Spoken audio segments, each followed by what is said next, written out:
বাংলাদেশে আটকে রয়েছে ভারতের তরুণ। দীর্ঘ ৭ বছর ধরে নিখোঁজ ছিল মালদার হরিশ্চন্দ্রপুর এলাকার মানসিক ভারসাম্যহীন ওই তরুণ।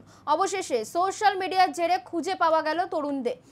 বাংলাদেশে আটকে থাকা ওই তরুণের নাম গোলাম মোস্তফা, বয়স ২৯। তার বাড়ি হরিশ্চন্দ্রপুর থানা এলাকার মহেন্দ্রপুর গ্রাম পঞ্চায়েতের জাবরা বাকমারা গ্রামে। গোলাম মোস্তফা মানসিক ভারসাম্যহীন ছিলেন। দীর্ঘ ৭ বছর আগে হঠাৎ করেই বাড়ি থেকে নিখোঁজ হয়ে যান তিনি।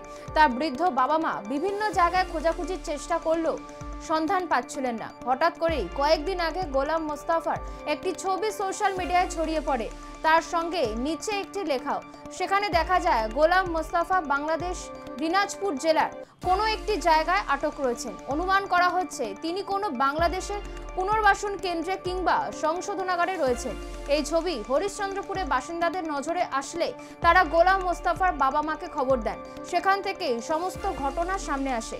প্রশাসনের তরফ থেকে বাংলাদেশ হাই কমিশনের সঙ্গে যোগাযোগ করে ওই তরুণকে ফেরাবার চেষ্টা শুরু করেছে।